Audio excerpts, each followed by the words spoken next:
when he came home, he wasn't himself, and unfortunately, August of 2006, he took his own life after dealing with post-traumatic stress syndrome. Mm-hmm.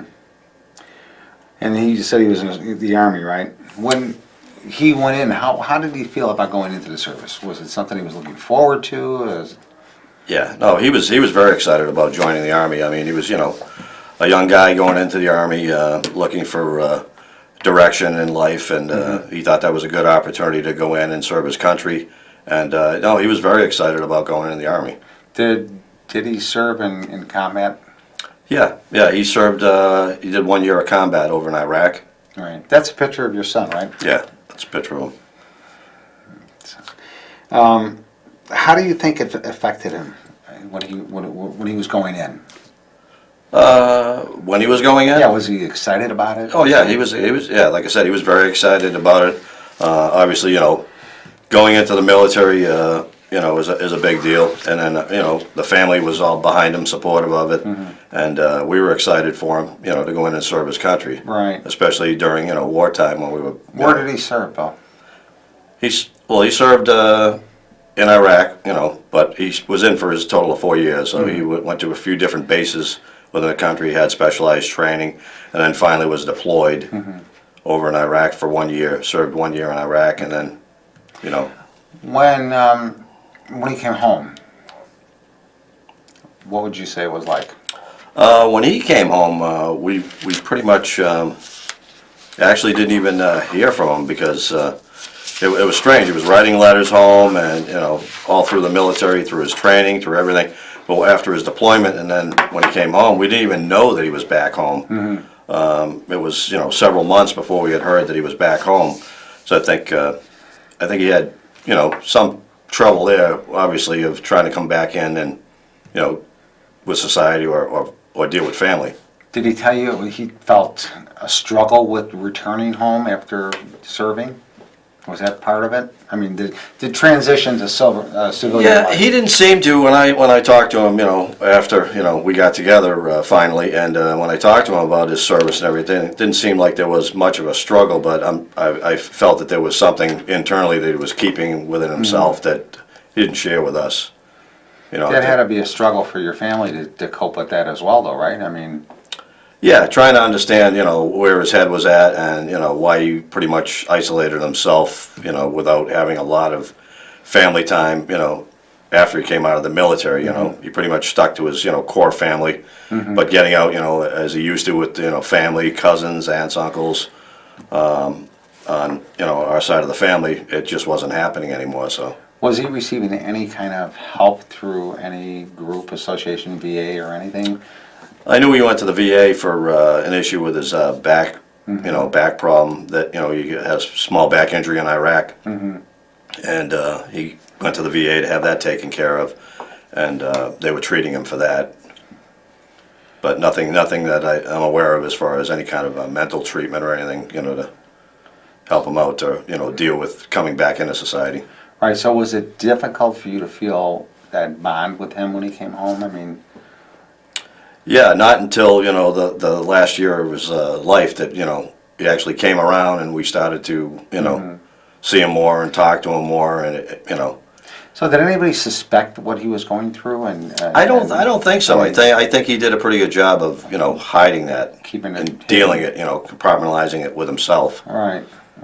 Being a soldier, you want to, the tough guy, you want to suck it up and, get through the fight. So he never let on that he may have had some issues, mental health issues or emotional issues? No, but us as a family will suspect there was something because when you isolate yourself and not communicate with your family, right, that throws a red flag. Were there any indications at all that he might maybe hurt himself or it was a detriment to himself in any way? No. Were there any acts of like trying to commit suicide prior? No, none at all. None at all. There were no warning signs. No warning signs. That that we knew of. That's something. What would you suggest? What would you say to a family who has a soldier coming home to look for? What are some of the warning signs that somebody should pick up on? Well, I definitely think that, people definitely need to read up on, get educated as to what veterans go through and understand, that they're trained to be soldiers. Right. So they're trained to get into a whole different mindset, to go into the military. The military actually changes their mindset and, makes them think differently because, they have to. They're in a very difficult situation away from home, Right. fighting for the country, fighting for their lives and their fellow soldiers. So I think what family members need to do is try to be more compassionate and not, if they're acting strange or. So those are some of the warning things that ordinary. they should Yeah, watch for? I would think so. What's it been like for your family since his passing? I mean, is it, it's got to be hard, I know that. It's a silly thing to even say, but. Yeah, it's been difficult. It's been real difficult to deal with. Obviously it was a shock when he took his life, a tragedy. No one wants to see that happen, but the family has had a real tough time dealing with it. It's been a couple of years now, but through the holidays, birthdays, obviously you think of a loved one that you've lost, and the memories. So it's been tough to deal with, but we got involved with organizations that help veterans. So I think that helps us with the healing process. We met at one of our motorcycle runs. I remember you standing off into the corner as I was giving a thank you speech to the people who were attending our run that day. And I noticed you and your wife standing off to the corner, sort of just waiting. And I think I walked up to you and introduced myself, and you had told me about your son. Right. And I was just taken back by it. And I explained to you about the memorial that we're building in Shanahan to honor our veterans who lost the battle to PTSD. I mean, I don't know what greater way to pay our respects to them than doing this memorial for them. To me, it means a lot personally, and to veterans who lost the battle to PTSD. Hopefully, it'll give the families some peace of mind that their son or daughter didn't die in for nothing. No, I think it's phenomenal what K9s for Veterans has done, and I do remember the day that we first met. Right. And I remember actually the reason we went there is my wife and I were looking at how we were going to be able to cope with the tragedy, and the one thing that came into my mind was we lost a son, but how do we help others out that are dealing with PTSD, and through K9s for Veterans we were able to do that. So that's what gave us interest to come to your organization and get involved. To help us save other veterans before they become a statistic like our son. The biggest thing that we could do for our veterans that have PTSD is help spread the word and let people know what some of the warning signs are, so when they have someone coming home from serving in combat or just serving in service in the military, what are the warning signs that they should watch for? We need more public awareness of what PTSD is. I know a lot of our veterans that are returning home with PTSD, they don't want that stigma attached to their name, okay, that they have PTSD. They don't want that on their records. They don't want that to prevent them from getting a job or whatever. So the more we could raise the awareness that, hey, this is something that happens, it's a fact. Right. And it's something that we could help our veterans with. But when we've got 22 veterans a day committing suicide, that's just not acceptable. I don't see how we can allow that to happen and do nothing. But by spreading the word and getting these veterans the help that they need. I know earlier we were talking about veterans returning home. Okay. Right. The families need to be more prepared for the veteran that's coming home to them, because it's not the same person who left. Would you agree? I agree. Yeah, and I think you've touched on something there. I think that when they come home, I think the VA needs to get involved with that as well too, and help the soldiers transition back into civilian life, but also talk to the families. Well, that would be key. I think they could do a lot more than they're doing now. Do you believe that there is a stigma attached to our veterans coming home with PTSD and they don't want to acknowledge it? You think that's true? I don't think so much. Maybe in the general public eye, there might be a stigma, but, as far as the soldiers are concerned, I wouldn't think that the soldier would come home with that, because, if they have this, disease, they may not even recognize it themselves. Right. So I think it's difficult, but And again, it's awareness. We need to it raise is. awareness of what PTSD is and what we could do to help these veterans Yeah, coming home with it. and definitely, it's like a lot of things. Post-traumatic stress. Not only with veterans, but it can happen to people of many jobs throughout life. That are stressed, whether it be policeman, a fireman, or anybody that has something, a traumatic event in life.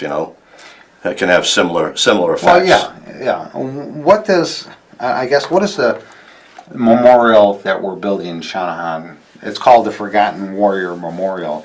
What does that mean to a family who lost a son or a daughter to? Oh, I think it's a terrific memorial to help families like our family to remember our son, and a place to go to remember that these military veterans that Gave lived, it all, yeah. gave it all and lived through the fight, but came home and had to deal with their own internal battle, and their own demons. It gives the families a place to go to, look at it, reflect, and remember them, and basically honor them for their service. Well, if our viewers would like more information, they could go to our website, which is the letter K, the number 9, sd.org. It's our website. You can click on the link for the Forgotten Warrior Memorial, which is being built in Shanahan State Park. It's an awesome, I believe it's the biggest permanent memorial of its kind for veterans who lost the battle. I know there's some portable memorials that travel around, but this is the biggest permanent memorial that we have. It'll be the first freestanding memorial to honor veterans, correct? Right, and and again, please go to our website, check it out, and what we do at K9 for Veterans is our main purpose is, of course, service dogs for veterans with PTSD. We know that's not a cure for PTSD, but it helps the veterans to transition to everyday life. Okay, what would you, as a parent who lost a son to PTSD, what would you say to the families out there that have a returning veteran coming home? What would you say to them? What would you tell them to do or not do? Or I would say to listen to them. You want to listen to them. They may not want to tell you a lot of things about what happened, because they tend to like compartmentalize that what they've seen in conflict. But I would tend to just be the normal support system that you were before they left. And then if you see some signs of some things that don't appear to be right, encourage them to seek help, Right. Go to the VA or talk to veterans groups like K9s for Veterans, and get involved in helping them transition back into civilian life. Bill, if you wouldn't mind, would you tell us about the day your son died? Is that okay? Yeah, no, not a problem at all. It was actually, obviously a very tragic day. And I remember my wife getting the call from her daughter at about 10 o'clock at night. It was August 1st, 2 years ago, 2016. And all I remember is hearing her just start to scream and bawl her eyes out and cry. And when she got off the phone with her daughter, she told me that he had killed himself. Very tragic. Sad. And her daughter had got the call from his wife. It was just completely unexpected. I mean, it just came at us like something, that's that phone call you never want to get. I was going to say, as a parent, that's probably the worst call. No parent should ever get a call like that. No. Nobody. No. Nobody should get a call. I think it would have been easier to handle if we had found out that he had been, killed in action serving his country. Right. But to come home take his life. and take his own life after giving his life for our country. Right. That was a pretty tough pill to swallow. I couldn't even imagine that as a parent, like I said, to get that call and stuff.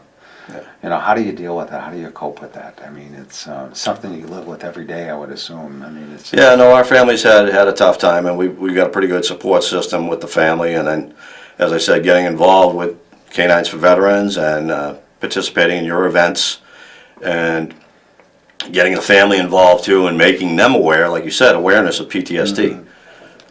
They've all gotten into reading about it and getting involved and getting educated. Again, it's knowledge. It's Yeah. knowing about it. Yeah. It's understanding it. It's Yeah. spreading the word about it.